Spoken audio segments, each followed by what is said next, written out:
Raw. Extreme. Amusing. We are Guide to the Unknown, and these are our Ghost Adventures. Welcome to Guide to the Unknown's Ghost Adventures. I'm Will. And I'm his big sister, Kristen. And this week we're talking about Season 1, Episode 2 of Ghost Adventures, where Zach and the team head to Houghton Mansion. That's right. So why don't I take it away and tell everybody about the episode, do a little description of it before Will and I get into awarding our superlatives and that kind of stuff. Mm-hmm. Okay, here goes. In 1914, Mr. A.C. Houghton and his daughter Mary went for a drive with their driver, Mr. Witters. Mr. Witters swerved to avoid some horses, collided with the Houghton family, also out for a drive, and Mary and Mrs. Houghton sadly were killed. Mr. Witters was racked with guilt and died by suicide in the barn later that night. Mr. Houghton, relatively uninjured in the crash, died 10 days later out of what they said was sadness because of Mary. Now their mansion is a Masonic temple, and the Freemasons who took over the mansion tell the ghost gentlemen they've seen things like doors slamming, footsteps, people experiencing feelings of sadness Dementor style in Mary's bedroom, as well as a number of encounters with a playful little girl spirit in the basement. And the Masons have done some investigating of their own, capturing a voice saying "get out," as well as a photo of a face in the window of Mr. Witters' room. Frankly, the stuff that they have in the house, like a bed of nails and an electric chair, said to be used in rituals in the early 1900s, seems scarier to me than the ghost stuff they describe. An interesting detail is that the mansion is circled by rocks mined from what's known as the Bloody Tunnel, where a ton of miners were killed. One of the Masons speculates that the presence of these rocks on the property may have brought a curse to the Houghton family. This is never fully explored. But our ghost gentlemen move throughout the mansion together for the most part, capturing some interesting wispy visual evidence on camera, as well as getting weird temperature and motion readings before splitting up. They later bring these to paranormal tech analysts who feel that they're credible. I noticed in this episode they have a softer approach. These spirits don't seem mean, and so while Zach's voice certainly still carries, he's not trying to verbally headbutt any of the spirits. We stan a versatile king. Oh boy, okay. Stan, a versatile king? Mm-hmm. He's versatile, he's flexible, he is aggressive, he's soft. We stan a versatile king. I understand. I'm still working on the mental math of using words like stan, but I'm with you now. I'm new to it myself, and now I can't stop. Totally. This episode was a little bit softer. I was very surprised. It didn't have the same kind of aggro ghost bro energy that you would typically think of. No, not at all. They definitely were like easing through this investigation. They weren't yelling at anybody. They were yelling in general, just because that's how they talk. Actually, I feel like almost nobody talked in this episode as far as the investigation besides Zach. Yeah. Like Nick wasn't super involved. Aaron was really just behind the camera, but it was really the Zach show. And, he was just kind of being reasonable. Yeah, I totally agree. I think it's also worth pointing out that this being episode 2 of season 1, this is really the first time that you and I are watching something that's not a pilot of a sort, right? Yeah, that is a good point. The documentary was a standalone thing. Episode 1 presumably was like a proof of concept that we can turn the documentary into a weekly thing, so it needed to be bombastic. This is really like settling into a groove. Right, except we know just from the future of Ghost Adventures that this is not the groove they settle into. This is more an anomaly than not, them just kind of like drifting through a house nicely. Right. So I'm kind of curious about whether the rest of the season is going to be like this, or this episode was an isolated incident because the ghosts weren't like demons and mean. Yeah, that's also interesting. You're right. Yeah, this was less about like, there's a thing that's puppeteering this behind the scenes, whatever. Right. All right, why don't we move into our first award? Yes, all right. Let's talk about the most convincing piece of evidence. Most convincing piece of evidence. Okay, so I'm going to give my first one here, the first one that like I wrote down at least. It's the one that happened earliest. It was once they started their lockdown inside the Houghton Mansion. They had to bring their own lock, by the way. I loved that. I really enjoyed, but also, why doesn't this Masonic temple have a lock? Yeah, good point. You're right. Surprising? Yeah, they do say something to the effect of like, this is how we always lock down. If we have to bring our own lock, so be it. Right, but like why do you have to bring your own lock? I also think it's funny that the concept of a lockdown to me is more about getting in place and staying overnight. They literally need a lock because they're really making the case that, but we might get so scared that we would want to run away and we can't allow ourselves to get out. So we're going to place a lock on the door. That was a little nuts. Yeah, totally. And even with that, they hang the idea that they can leave as like a tantalizing incentive for a ghost to make a noise later. But they can't and they don't. Yeah, you're right. One of the first things they say, they're like, do you want us to get out of here? And I'm like, if they say yes. Right. Terrible news, because you just made sure by adding your own deadbolt to the outside of this building, you're not going anywhere. Right, exactly. Okay. Weird. So the first piece of evidence that I wrote down that they captured, they put a camera that's looking down a hallway towards a door, and the motion alarms go off. And reviewing that piece of footage, they catch what they say is a shadow person moving from left to right in front of this door at the end of this hallway. And later, when they confer with some other paranormal investigators at the end of the episode, this will be conflated as being a child's ghost because you can tell the height of the shadow against the door behind it. The door itself has a window in it, so they can say the shadow stops before that window. I thought that was pretty fun looking. Again, as a celebratory skeptic as I am, I don't know if that meant to me that it was convincing, but it was the best evidence they had. Motion alarms and footage.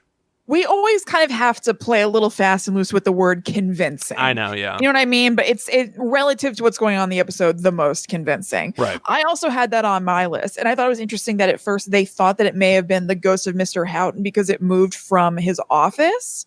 But then later, height-wise, those investigators who were part of the LVPI was on that guy's hat. So I guess it's the Las Vegas Paranormal Investigators or Paranormal Institute, I guess. But they said the thing about the height. And it made me think, I mean, that could be, obviously, but also, like, how much are we supposed to read into these wisps and shadows about the physicality of the actual thing making them happen? Because later on, and in a million different things, like, there can be a wisp of something, and they're like, oh, that's Mrs. Henderson. Right. And, like, Mrs. Henderson wasn't but a wisp. So... Yeah. Well, I also take issue with the idea that they're using the door behind this shadow person to give its height and to say that it's a child. The door that they show clearly has a window in it, and that window is looking out into blackness. So a shadow in front of it, you're not going to see the shadow against a black background. So how do you know that the height stopped there? Maybe it did go higher. It's just being lost in the window. That seemed silly to me. Yes, that's a very good point. Yeah. Okay, now one of my most convincing pieces of evidence was them catching that wispy thing that they thought when they talked to the LVPI dudes may have been in the process of turning into ectoplasm in that upstairs room. So they used an infrared camera that caught this ghostly mist kind of by a vanity. And also this camera was rapidly taking pictures, and it would also give a temperature reading on those pictures. And all of them were 75 degrees except for this one picture, which was 68 degrees. So cooler. And we know that cooler areas are associated with ghosts manifesting. Plus, it has a picture of this kind of like smoky looking anomaly. I thought that was pretty cool. That was certainly pretty cool. I really like the, there was a lot of gadgetry in this episode. I feel like there were multiple times where Zach Bagans would try to describe this tool that they were using to get their evidence. And that camera that can take the temperature at the exact time the photo is taken was pretty neat. And also, I mean, you and I have done some paranormal investigating for the sake of Guide to the Unknown, our mothership to this podcast. And we have gotten temperature readings that go wacky around graves. Yes. And I don't know, the temperature stuff, that's definitely up there for me. That was pretty, it was visually interesting. It can literally tell the visual story of this ghost with this temperature, which is cool. And just conceptually, the idea that you could be snapping photos and one of that series has differing information to the other ones. And there's a ghost in the shot and the temperature is lower. Very cool. I think it's very cool too. So I actually took a couple of notes on the equipment, just because I thought it was interesting and they were talking about it so much. And I feel like it's a good place to stick it here while we're talking about evidence, since this equipment was used to capture this evidence. So they used the motion sensors, which was different from the previous episode or the documentary. And I thought that that was a really cool idea. And then they used something I've actually never heard of before. So I wonder if this isn't a very popular tool. I think they called it the Garth light. I think. Yeah. But it was this like stick light that Zach says illuminates the buffer zone between us and the spirit realm, and it's supposed to kind of attract them like a bug zapper. Right. And when he was waving around the room, it reminded me of the flashlight in Luigi's Mansion. Yeah, it's probably just because everything was dark, but that was one of the first things I thought of. It was pretty funny too that he was like, this light works like a bug zapper, which to me means that it would hurt the ghosts. Yeah, it would hurt the ghosts, I guess. Or I guess maybe just the idea that insects are attracted to light. Right? I think it's just that. I think Which it was just is that not it'll special to bug zappers. That's about all light. That's true. He probably could have said like a moth to a flame. Right. Although also the flame burns the moth, so that's hurty too. But like he could have said the way that bugs are attracted to light, ghosts are going to be attracted to this light. And then it was similarly amusing that he walks around the room waving it in the air, going, "Do you see this thing? Yeah. Go toward this thing." And I'm like, if it's like a light, they should be doing it already without you commanding them to. Yeah, and also if they're supposed to go toward it, maybe you shouldn't be waving it back and forth because you're making it hard for them to get to it. It's a moving target. Yes. You and I have looked into some ghost hunting equipment before in the past, and I thought he was almost going to talk about this thing that we've seen on ghost hunting tool websites. A little laser pointer that shoots out a wall, like a dot matrix. That's exactly what I thought it was at first too. And the idea there is that you've got all of these pinpoints of light on a wall, so you can see if something interferes with any of those points of light. Does somebody almost like in a spy movie where somebody has to cross a room that's full of lasers? Will there be a ghost that's going to interfere with this laser sight? But for it to just be a standalone like blacklight thing, I would think you would just want to set that in the room and put a camera on it. I would too, because again, just moving it around is making it too hard for the ghosts theoretically. So, I mean, maybe this is why this isn't a tool I've heard about since. Right. Maybe it didn't really catch on. True. Well, other evidence in this category, at some point, Zach is holding an EMF reader, and they hear what they think is the voice of a little girl. Maybe it's Mary Houghton, the daughter. And at the time that they hear the voice, you can see the EMF reader start to spike. Yes. And that was pretty fun too. Like, yes. I was really paying attention in this particular episode to potential for messing with footage, which I think is always there. But in this, like, there were multiple times where it's like, did this sound and the spiking meter really happen at the exact same moment? Did you not tighten that up in post to make it a little more clearer? Even if you believe in that moment that sound caused that meter to spike, did it literally happen at the exact same moment? How can we ever really know? Right. There were similarly other moments where they would hear sounds, and it happened to be while Nick and Aaron were alone in one area, and Zach was off somewhere else, and they hear footsteps. I'm like, right. I'd be more convinced if all three of you were together. Yeah, absolutely. I will also say I thought that the EVP that Zach captured in the basement was okay. I could kind of hear the sound of somebody saying ran for help. Yeah. I thought that was a decently clear EVP. I couldn't hear at all the EVP that the Masons showed Zach earlier. I didn't catch what that was saying at all. They were saying that it was saying get out, and it just sounded like gobbledygook to me. Yeah, it was absurd. That almost gets me right into hokiest moment, to be honest. All right, perfect. So let's go there. Okay. Hokiest moment. So yeah, early on, and basically the first half of the episode now, I'm also paying attention to format. Like, is first half of these episodes always going to be sort of documentary style, interviewing people who may know things about the haunting? Then second half is all lockdown? Is that like our format? I think so. I mean, that's pretty much the format of Ghost Adventures today, except they don't do the lockdown thing. Okay. But it's checking out the area, hearing from the people who inhabit it, and then they do their investigation. Gotcha. So yeah, in that first half, when they're talking to people, they listen to this EVP that's supposed to, as you pointed out, say get out.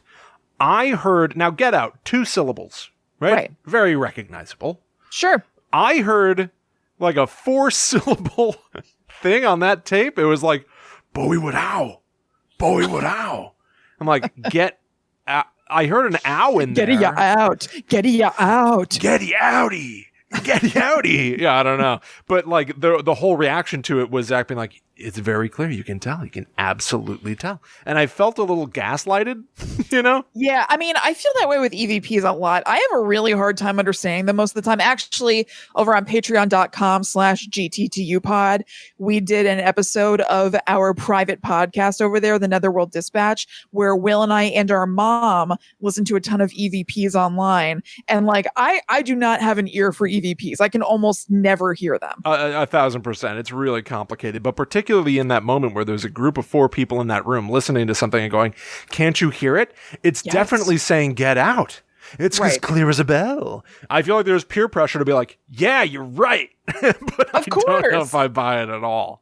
They're getting themselves all hyped up. It's a little bit of a mob mentality thing in the gentlest way. Yes. So that for sure made it to my list of hokiest moments. Okay, I have hokiest moments. We've already alluded to this, but Zach talking to ghosts. Now they've entered the actual Masonic temple in this mansion. And he says to the ghosts, all you have to do is make one teeny tiny noise and we're gone.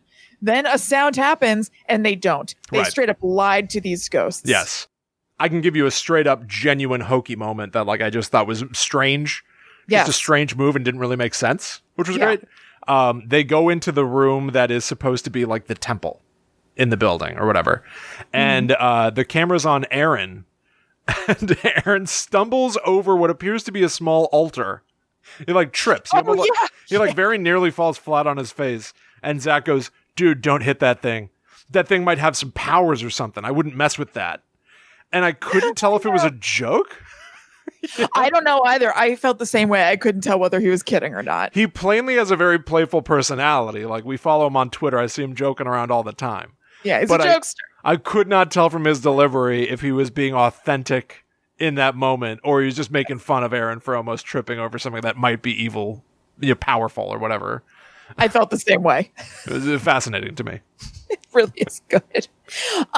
So this is also in the vein of what you just said. It's a hokiest moment only in that it was like kind of weird and stand out to me and like a little bit corny, but also I found very endearing. I enjoyed the fist bumps with the Mason when they went into lockdown. Like I can't remember who it was, but somebody had to like, they were already kind of a little bit inside the building and they had to like reach back over the threshold to like fist bump the Mason, like show of respect. I loved seeing that guy. It's the same moment right after they fist bump. He starts like putting the deadbolt thing on and he kind of like awkwardly like looks at the camera for a moment like, oh, you're filming me. Like, what do I do now? Yeah, it was like when Jack Donaghy on 30 Rock is like, how do I look natural? Do I hold 2 mugs? It felt like just for like a hair of a moment. The guy did fine, but there was a hair of a moment where he was like, oh no, the camera's on me. Right, it's not over. Which I loved. Yeah, it's not over. It's just great.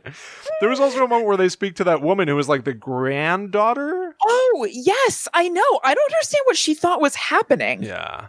So they got there. I thought Zach was very cute with her. Yeah. But she was like, oh, you're filming? And like kind of ducked back inside her house. And he was like, is that okay? I don't get what she thought was going on. I don't know. Maybe she didn't expect them to show up at her door with cameras already on. Oh, that's true. That's the only thing I can really figure. But like it was charming. He was like, "Hey, you're the granddaughter of this person?" She goes, "Yes, don't shake my hands. I hurt my hand in a car." "Oh, you're filming?" Like it was very real. Yes. It was great. There were certainly elements of this episode that like tonally kind of different from the previous stuff that we've seen, not as aggressive. Oh, but for sure. It was a chill episode. It was chill, but like that laid back quality gave it more like early Blair Witch vibes to me of like, oh, we're just documentarians now. We're just kind of walking around seeing what we can get and talking to interesting people. Yeah. So that was kind of fun. I enjoyed it for its differences. Yeah, totally. Okay, so now let's talk about the most dramatic moments. Most dramatic moment. Similar to episode 1, there's a moment where they go subterranean. Yes, I know.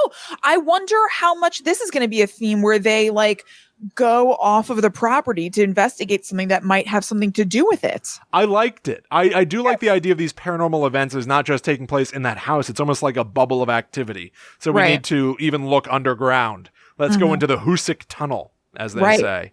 Which sort of played into this drama of the location itself. There's a moment where it's mentioned in the original storytelling of like what happened to this family here, that they were going to travel to Bennington. Now, this is all happening in Massachusetts in the Berkshires. And when they said that they were going to go to Bennington, it immediately pinged to me, from having done Guide to the Unknown for all these years, the Bennington Triangle, which we covered. Oh, you didn't? Oh, really? Yeah. No, they mentioned going to Bennington, which the Bennington Triangle is, I'll just put it briefly. We covered this in episode 18 of Guide to the Unknown, our mothership show. It's a lot like the Bermuda Triangle where people go missing and stuff. So I was like, oh my gosh, is this story of Houghton Mansion sort of tied into this very physical, theoretically paranormal area all around here? Right. I don't know. That sort of gave and them going into the tunnel and everything. Also us with having a background being familiar with the Berkshires and going up there to visit family and everything.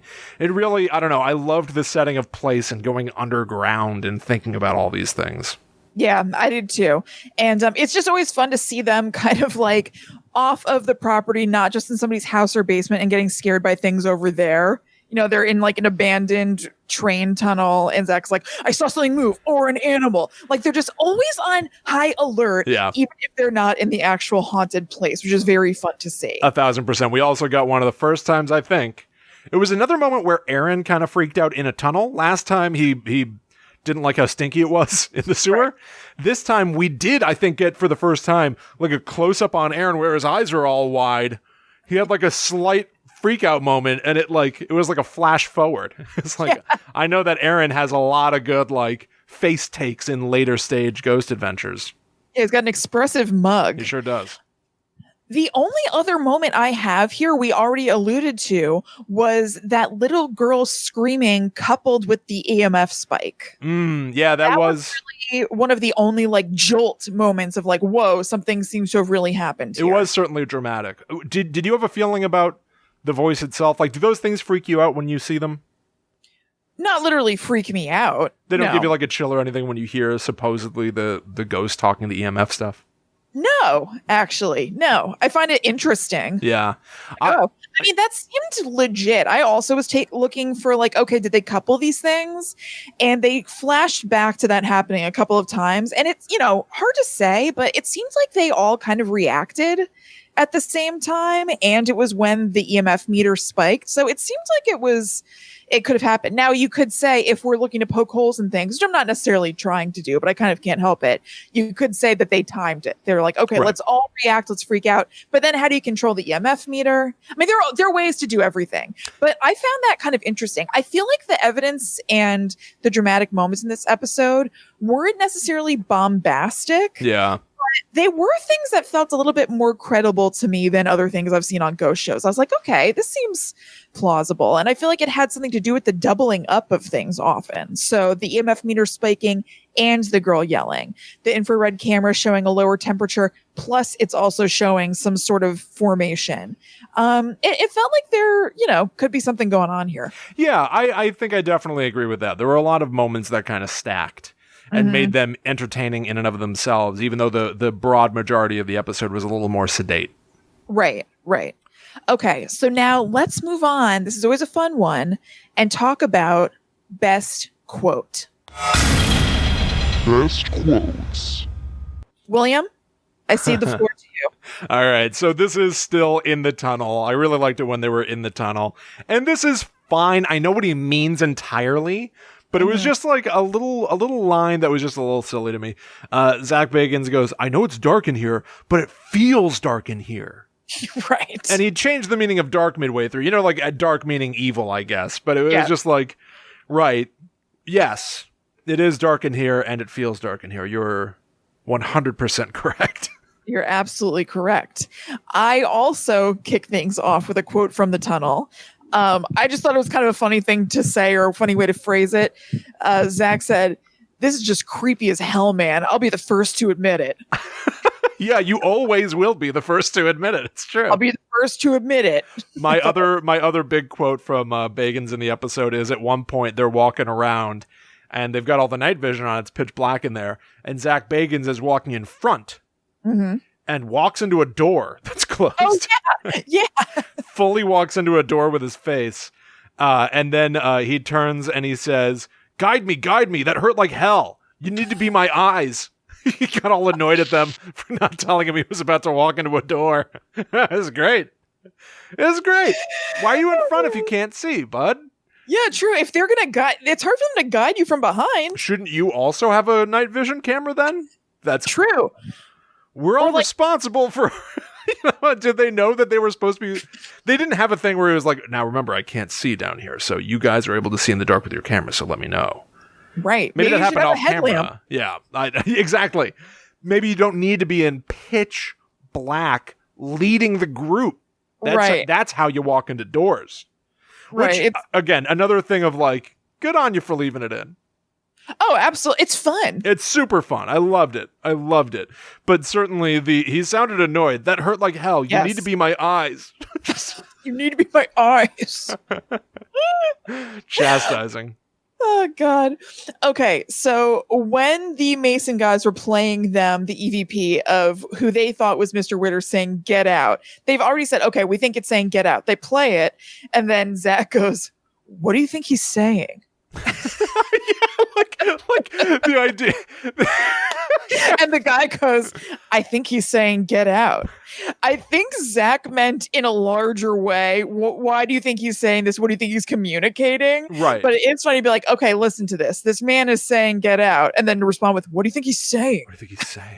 Even if you mean metaphorically, what do you think he means? Yeah. I think he means go away. Get out. Right. He means exactly what he said. It's pretty upfront. It's quite simple, really. In that sense. Why is he playing these mind games with us? Tell me what you really mean, Ghost. What do you think he means? What do you think he's saying? So what do you think he's saying? Why'd they leave that one in? I don't know. It didn't even play funny. It just played weird. No, just strange. It was very odd. It was like an awkward moment. It was like a little stilted. Yeah. The guy was like, I think he's saying get out. If I had to guess, Mr. Bagans, what I just told you, I think it's what he said. Is what he means. Right. All right. Are we ready to move into feelings? Unverifiable feelings? Or do you have another quote? It's not a quote, but I noticed something I wonder if you noticed. In this episode specifically, I've never heard this before or since, or at least I haven't picked up on it. I feel like Zach was talking with a little bit of a British cadence. What? He wasn't doing the thing that you were doing last episode in your impression, being like, Ghost, where are you? He'd be like, oh, God, I'm losing it. He'd be like, Ghost, where are you? Oh, like yeah. He was going up with things a lot, being like, should we enter this door? He was doing that a lot. I definitely, you're right. I did hear that. Maybe it's a mixture, because I do, at one point, I felt like, I was like, my impression's right. He like walked in the room and was like, are you listening? I was like, that's exactly the way that I say it. Like, it's like, right. So maybe, I guess they're dueling personas inside Mr. Bagans. Maybe. I couldn't help but notice it. But okay, now we will move on to the category that has two separate parts for provable and unprovable, obviously physical and internal feelings. Feelings.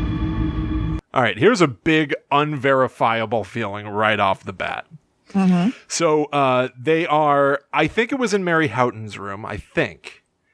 Or no, it's by the portrait. It's by the portrait. He keeps pointing at the portrait. Oh, I know you're talking about. A.C. Houghton. And then at some point he just says, I just feel like something just hit me. I feel like something just came in and hit me with a sudden like blast of cold air and just like something weird up here in my head, man.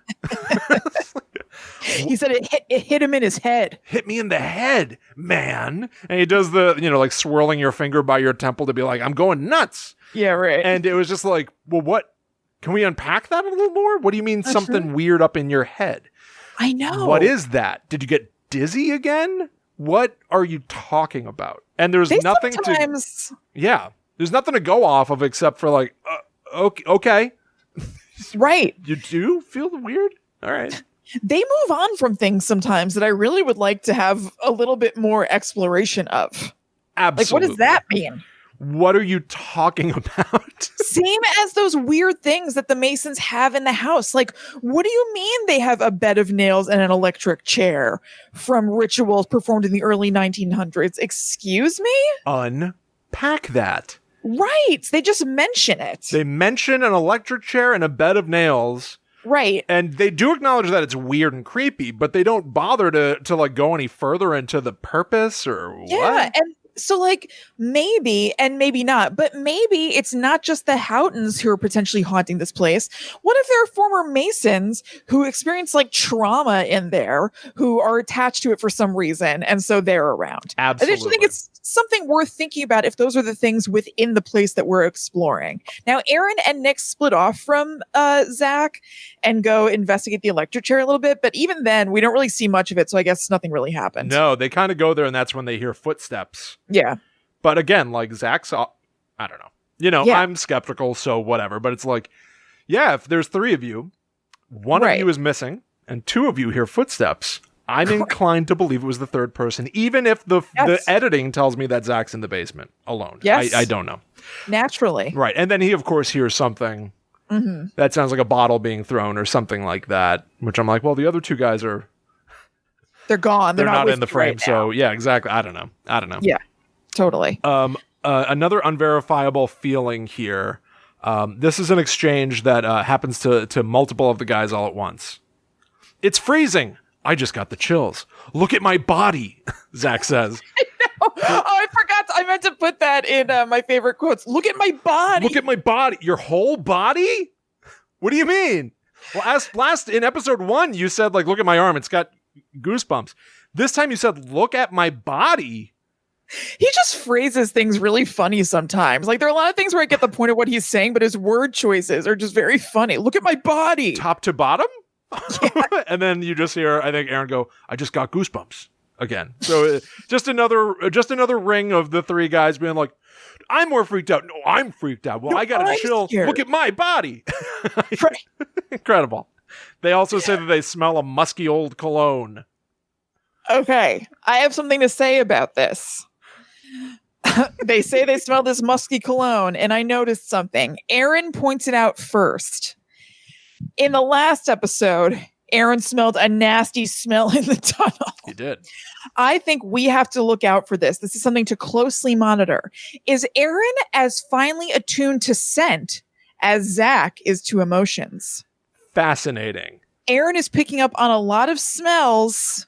Let's see what happens in the coming episodes. Aaron, the sniff man, Goodwin.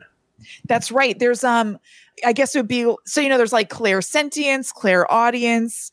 Is there like clair olfactory? Clair olfaction? Maybe he's getting information through smell. Clarinosic. Yes, clarinosic. I assume there must be. Right. Right? Yeah, because it's all the senses. So I guess it'd be like clair olfaction. I don't know, whatever. But Aaron is smelling things left and right. I think we got to keep an eye on it. Right. Totally. Keep a nose on it. Let's keep a nose on that. I'm down for that. Do you have anything else in unverifiable feelings? I do not. I have one verifiable feeling.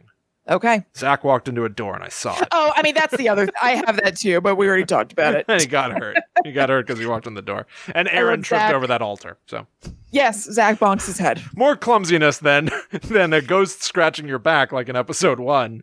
Again, Right. This episode just didn't have the venom of Bobby Mackey's Music World. No, it didn't have quite the oomph. No. It was a quieter ride. It sure But- was. Will, let's get loud Oh, yes. by Amazing transition. doing a Bagan's wardrobe check. Bacon's wardrobe check. All right, it begins here. Okay. It begins in this episode. It does. So first, This we is see the Zach- justification for having this category at all. Yeah. I was like, this is very affirming. This is why we have this. First, we see Zach wearing another black V-neck, but this time there's like some rose and sword embroidery on the shoulder and a prominent belt buckle. First, that's all we see from the front, but later we see a shot from him from behind. Did you catch that embellishment? Oh, sure. Wasn't it like, it looked like, listen, I don't know what an Ed Hardy shirt is. I only know about John and Kate +8 or whatever. That guy wore a lot of Ed Hardy shirts. Yes. But aren't they shirts that are meant to look like they have tattoo-ish designs and like tribal? Yeah, kind of. That's, I may be wrong literally about what an Ed Hardy shirt is, but that was sort of the impression I got from what Zach was wearing. That was definitely the flavor. I feel like Ed Hardy and Affliction shirts are kind of very similar. That's also another brand. It was probably one of those. And so the back also had a red rose on it. And then like, I think it was either a cross or another gray sword kind of going through the rose and lots of curly whirly, almost like ironworks embellishment around it. Okay. He also had some really crispy hair up front in this episode. He was gel. He had kind of like a shingle. Sort of like an awning. Yeah. Almost like when Pugsley, you know, like Pugsley from the Addams Family had that little like flip up hair. He had that, but it was also pushing forward. Right. Right. Like like a strong breeze came from behind and pushed all his hair forward and then it got frozen in place. Right. Like you create a visor out of your own hair. Yes. Yeah. You don't need a baseball cap because you can do it with your own hair. Exactly. Also, in these shots during this outfit, he was still wearing a very baggy pant, and this time with like a very tight shoe, which I think just looked all the smaller because of the contrast with the pants. What are you talking about? He had tight shoes on? How do you know his shoes were tight? I saw the shoe. What do you mean? I saw the shoe. Okay, they weren't like buckled up tight. I don't know, but it wasn't like a big boot or like a puffy sneaker. This is a sleek shoe, and I think when you're wearing pants of that proportion, you kind of want to even it out with like a clunkier boot. And he didn't go that way. It's as though he was wearing Jenkos and Keds. I appreciate you referring to his shoes as potentially being buckled because you know that he would want to have buckles on those things. Yes. I'm going to make a total guess, stab in the dark, unfounded. Bagans likes a buckle. I actually don't think Bagan likes a buckle. Really? I'm not seeing it. I don't think so. We can tweet at him and ask, do you like buckles? I think he's going for like a classic like black workman's boot. I don't think he's quite that far where he's wearing like Marilyn Manson boots with buckles or anything. Okay. Oh, yeah. I'm not quite thinking about like the knee high. No, I know you're not thinking that, but I don't think I've seen him in a really flashy shoe. Okay. That I can think of. I could be wrong, but I picture him just wearing like a black boot. I really love the way that you're able to like parse these things out because like I can just kind of go like, yeah, his shirt had like designs on it that look like kind of tattooy and tribally and bro-ish. But the degree of detail that you go into is astounding to me. I love it. I like to get a good look at it. There's also I have a note here that says at the end of the episode when they go to Las Vegas and they talk to those paranormal investigators, all of a sudden he's wearing a silly little hat. It was jarring. It was like a pork pie. You know what I wrote? I wrote, what did I say? When they go to Las Vegas to have evidence analyzed by LVPI, Zach is wearing what I think I might call a soft bowler. It doesn't have the steep curves up around the brim. It's an odd hat. That's why I wrote silly little hat. I'd never seen anything like it before. I don't know. Where's my silly little hat? A soft bowler. It's like if you like steamed a bowler hat for some reason and it lost all shape. I only wear the steamiest of hats. Yeah. Oh, wild. Okay. Oh, God. Also, we get the first mask wearing from Zach in this episode because he says that they said that the basement might contain asbestos. That's right. I didn't even really catch that. Yeah. I think masks are just becoming normal to me. Yeah, maybe. And it wasn't like I think it was just kind of like a medical grade mask. It wasn't really anything crazy. So, and it was very brief. So I can see why you wouldn't catch it. Fair enough. All right. Ready to move on to what for me is pretty much an empty category. I can perform mine. And that's really all I've got because I've got one. All right. Let's move on to the number of times that Smack Talk got results. Smack Talk. All right. I don't know if this got results. But here's the smack talk I picked up. Because usually we're used to at this point, by episode 3, them going in and Bagans being like, how dare you be doing this to these people? I expected something like that. It didn't really come. So he didn't really smack talk to get results here. But right after they locked in, I did transcribe the little speech that he gives which arguably did prompt the evidence that they eventually found, which I really enjoyed. All right. A.C. Houghton, can you hear me? My name is Zach. This is Nick and this is Aaron. We're locked inside your mansion, AC, and we can't get out. So if you don't like us here, can you give us some kind of a sign or a noise? What about you, Mr. Witters? We know that you're the one that felt all the shame for causing the car accident that killed a lot of AC's family. Do you still live with that guilt? Yeah, that is a notable quotable. You're right. I'm actually really glad that you captured that. It's the closest we get to smack talk. Yeah. It's the closest we get, but certainly provoking in a dead person. Do you live with the guilt is ironic to say to somebody who's dead. But, of course. But like to be like, hey, I'm going to rile you up by provoking in you that you are presumably haunting this place out of guilt for having caused the accident resulting in all these deaths. Right. I just want to remind you. Yeah, I just want to remind you real quick. But I also love the phrasing of we're locked inside your mansion, AC, and we can't get out. It makes it sound like you need help. Yeah. Can you help us? Or how do you say it? Can you help us? Can you help us? I'm very curious to see if there's ever an episode where they're locked in and they do try to get out and are annoyed that they're locked in.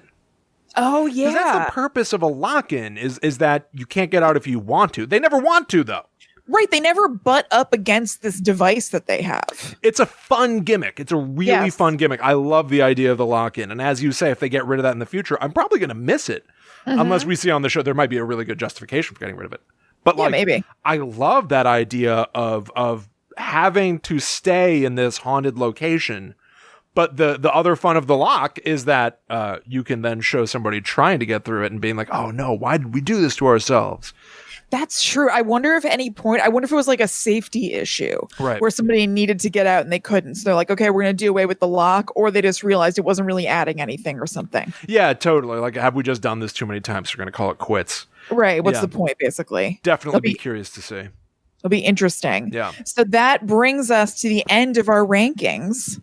Yeah. And effectively the end of this episode of Ghost Adventures.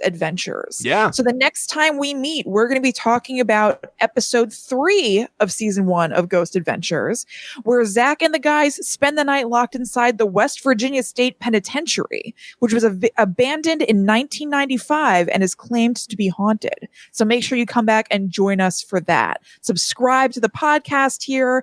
Give us a 5-star rating if you like the show, and we will look forward to bringing you that next time. Yeah, a lot of you have given us 5-star reviews. This is a brand new podcast, again, brought to you by Guide to the Unknown, which is a show that we've been doing for years. So if you enjoyed this podcast, definitely go check out Guide to the Unknown itself, where Kristen and I talk about spooky topics from all over the place.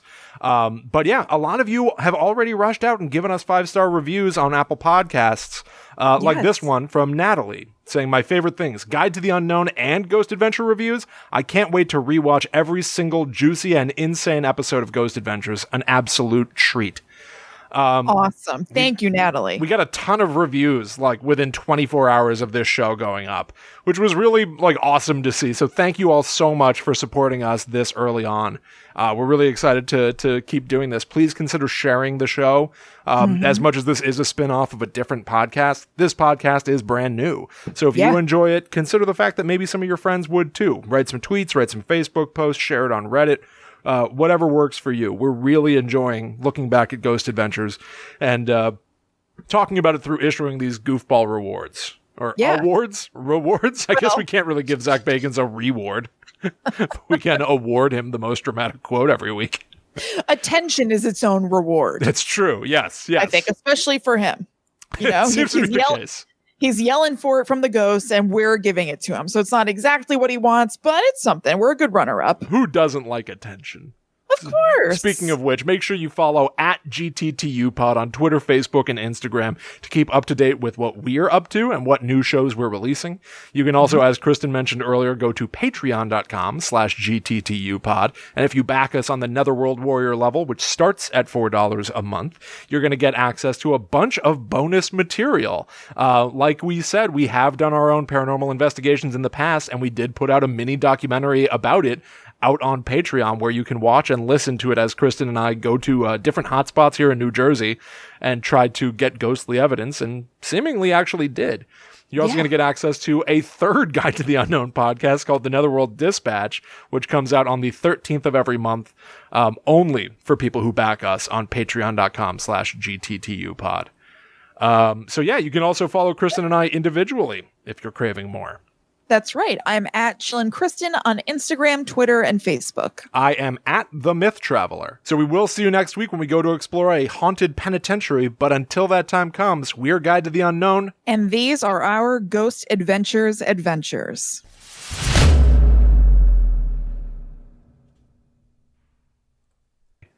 Right, it's not over. Which I loved. Yeah, it's not over. It's just great.